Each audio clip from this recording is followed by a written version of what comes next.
let's get this straight first. I'm not a spooky story guy. I'm Dr. Tafari.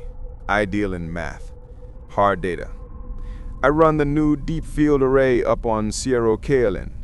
It's just me, the thin air, about 5,100 meters of it, and the hum of the cryo coolers.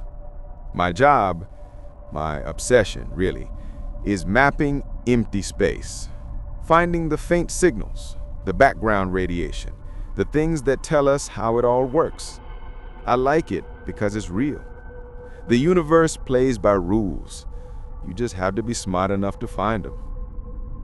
I didn't just choose this life, nor did I get into it by luck. No, it's quite the opposite. I sprinted to it. And when it was in my grasp, I clenched onto it harder than I ever could. Look, people are unpredictable.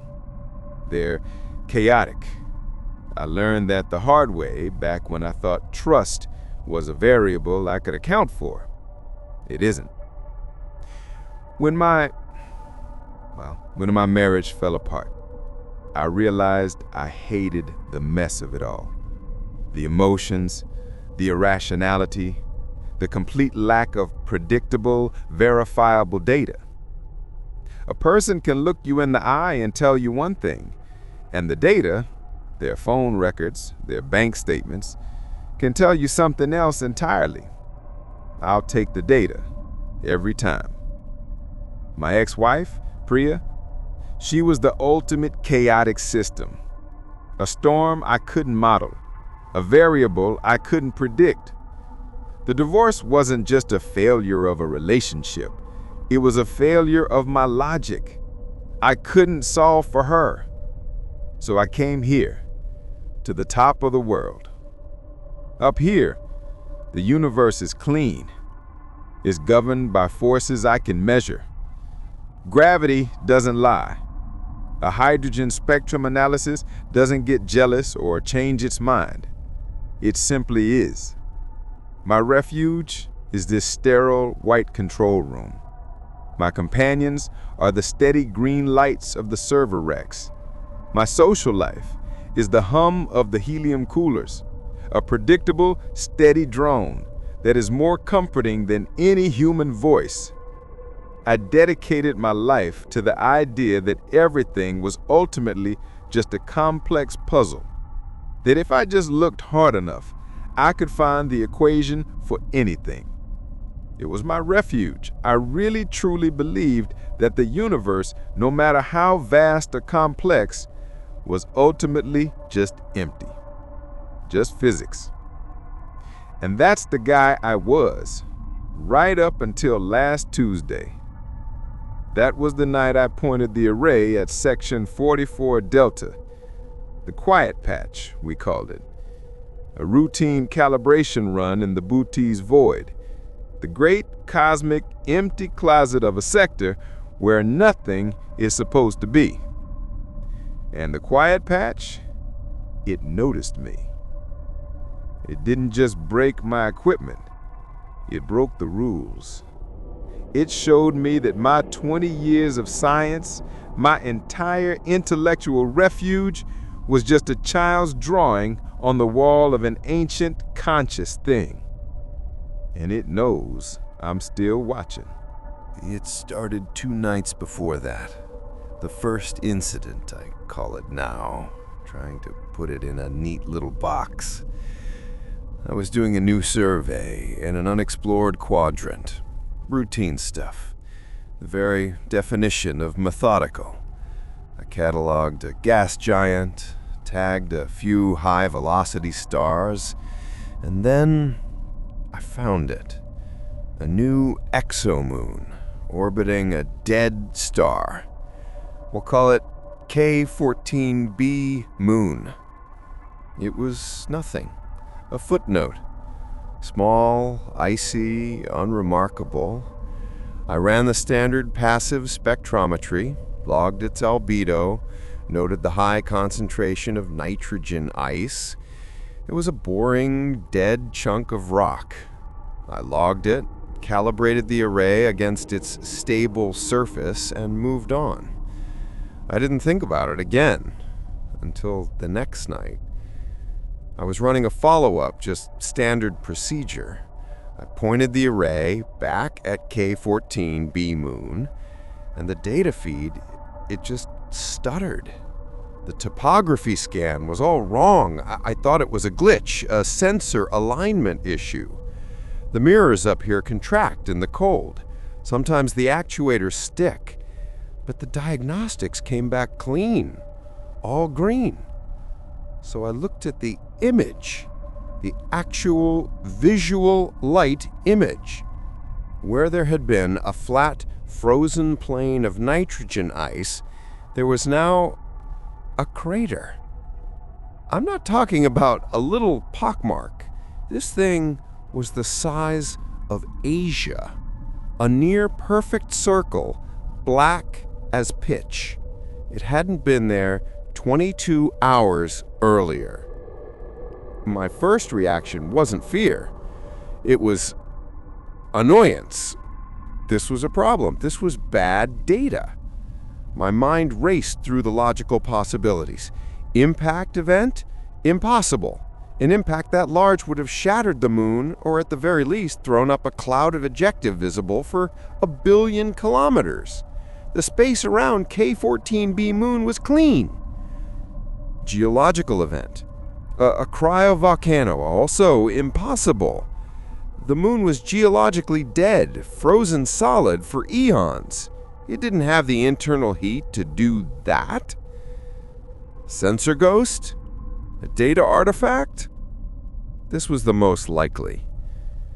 I checked the data 3 times. I reran the topography scan. The crater was still there. It was real. It looked more like someone had just pressed their thumb into the ice, leaving a perfect continent-sized print. I couldn't sleep. I just kept the feed open on my main screen. I was hooked. My obsession kicked in. I had to find the variable I was missing. I started running every scan I had: gravitational lensing, neutrino emissions, magnetic field mapping. For hours, I just watched it. This black, impossible circle. It was a flaw in the system, an equation that didn't solve. And I, Dr. Tafari, was gonna solve it. And then, the first scare. It wasn't a sound, it was a feeling. You know that deep in your guts lurch when an elevator drops too fast? It was like that, but in my head. A sudden, gut-wrenching shift. It wasn't just in my head. The instruments felt it too. The gravimeter on the array jumped. A localized, instantaneous gravitational distortion. I looked at the screen. The data was fluctuating. The rim of the crater, it was moving. I'm not a biologist, but I know what I saw. It wasn't rock. It wasn't ice. It was unfolding. Like fabric. Like an eyelid. A slow, impossibly huge eyelid opening in the vacuum of space. The crater wasn't a crater. It was a socket. And in the center, where the crater floor should have been, there was just darkness. A darkness so complete, it was swallowing the light from the background stars. It wasn't a shadow. It was a pupil, a swirling vortex of nothing that looked wet. I think I stopped breathing. My heart was hammering so hard it hurt my ribs. This wasn't astronomy. This wasn't physics. This was anatomy. I was staring at an eye the size of a planet, and it was staring at a dead cold star. I almost hit the panic button. The line to base operations. What would I say? Hey guys, the moon I found just blinked? They'd pull me for hypoxia. My career would be over, so I did the only thing I knew to do. I denied it. It was a sensor glitch. A data cascade failure. It had to be.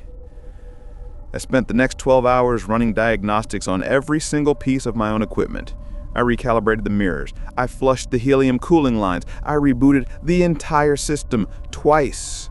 I blamed the altitude. I blamed the stale coffee. I blamed my own messy human mind for inventing a pattern where there was none. Everything came back green. Perfect. The point of no return came when I pointed the array back. I had to prove myself wrong. The eye was still open. Just watching. I had one last idea. A desperate one. An arrogant one. I'd ping it. I initiated an active pulse radar scan. Just a quick burst of low-frequency radio. Benign. Standard procedure for mapping surface density. I was going to poke it. I was going to get a reaction, classify it, and put it back in its neat little box. I hit the command. The signal shot out across the light years, and the data stream just screamed. Every sensor spiked. The gravitational lensing reading went off the chart. The space around the moon was bending. Not by much, just wrong. My clock, the atomic clock, the one synced to the goddamn universe, the most reliable thing in my life, flickered. It lost a picosecond. A picosecond? I stared at the screen. My blood turning to ice. Time itself had just skipped. The pupil. The black, swirling vortex.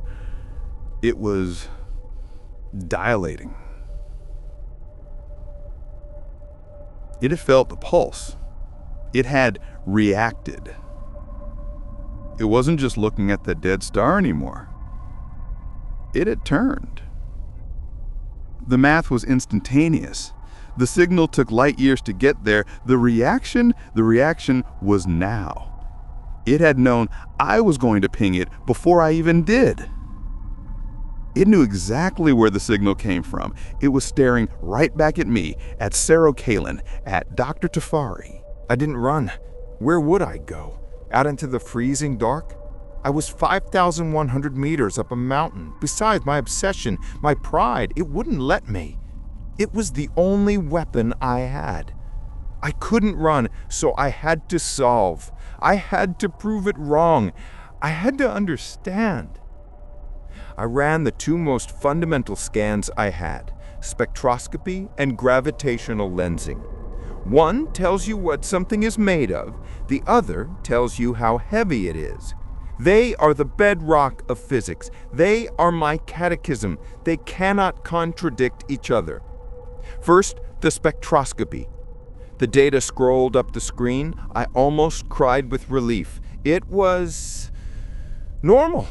Just nitrogen ice, carbon silicates, a dead, cold rock. No biology, no anomaly. The readings were clean. It was a glitch. It was all a glitch. My brain had glitched.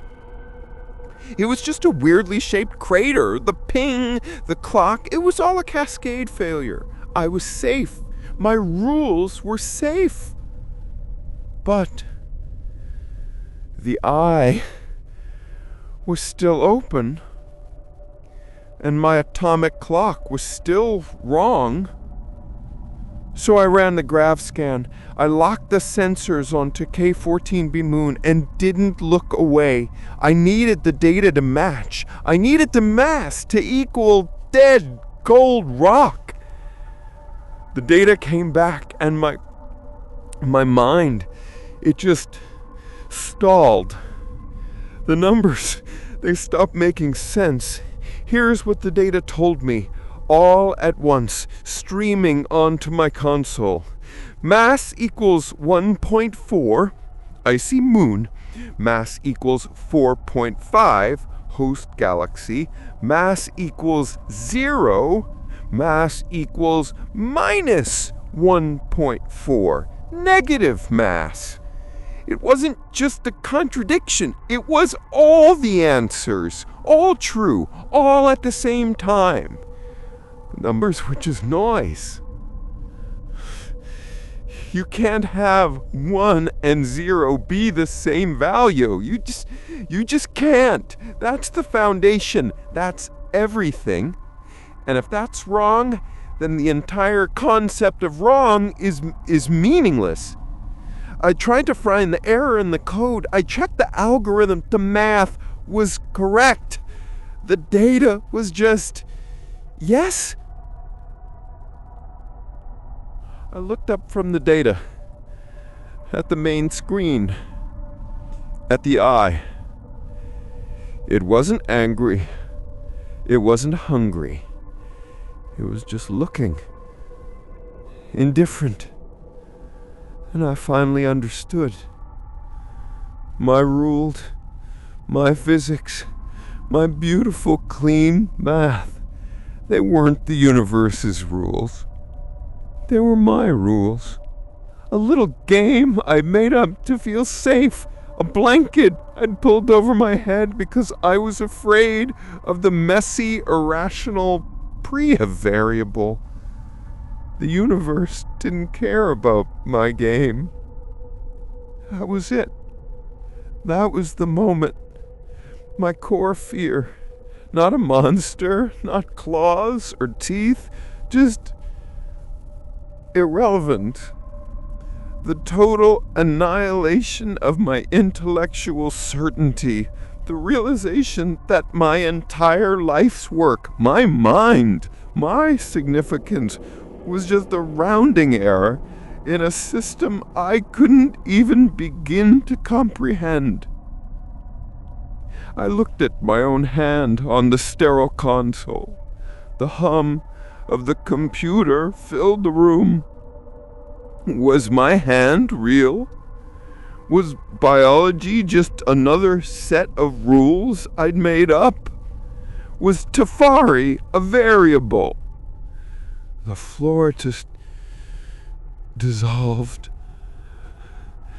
My refuge, my clean, logical refuge, it was the trap.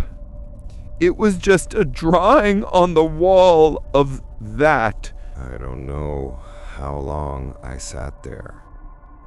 The gaze, it didn't stop. It just was.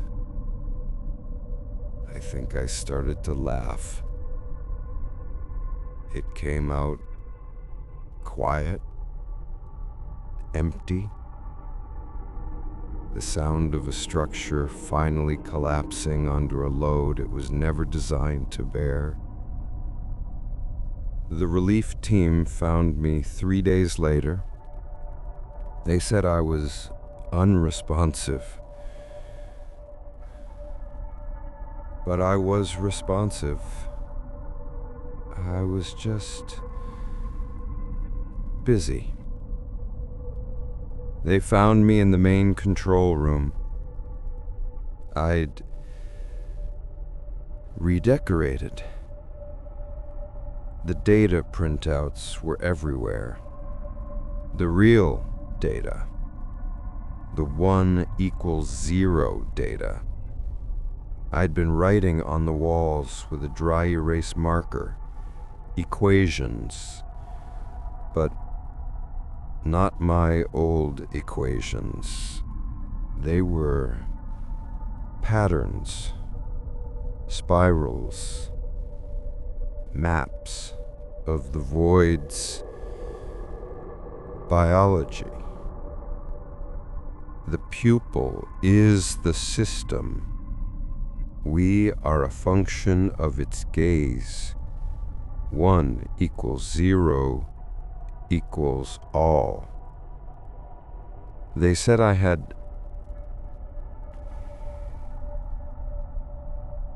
had taken the atomic clock apart, piece by piece, and arranged it in a perfect circle on the floor.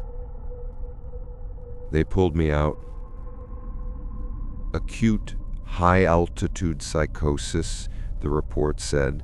Stress-induced breakdown. They were very kind. Very rational. They had a neat little box to put me in. I tried to explain that the box was the problem, that the concept of psychosis was just another rule we'd made up to feel safe from the data we couldn't classify. They just nodded and increased the medication. So here I am, in a clean, quiet room. They say I'm getting better. I'm not. I'm just articulating. It's funny, really. I spent my whole life running from the chaotic, irrational mess of human emotion. I built a fortress of logic because I'd been betrayed by unpredictability. I trusted the cold, objective, predictable universe. That was my trauma, you see. I couldn't handle that a person was irrational, so I went looking for the one thing that was rational. And I found it. The truth is, the universe is a chaotic, irrational, conscious mess. It's not empty. It's full. And it's looking right at us. The only difference between me and you, I was stupid enough to stare back. The gaze, it never leaves. Even with my eyes closed, it's just there. A continent-sized pupil dilating in the dark. My intellectual certainty is gone. My significance is gone. All I am is a rounding error. And I can't find the right equation.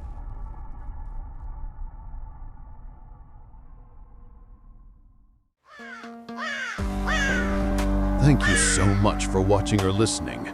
The things that go bump in the night are hungry for attention. By liking and subscribing, you're telling me you want more. You're helping me bring even more chilling tales and terrifying content to life.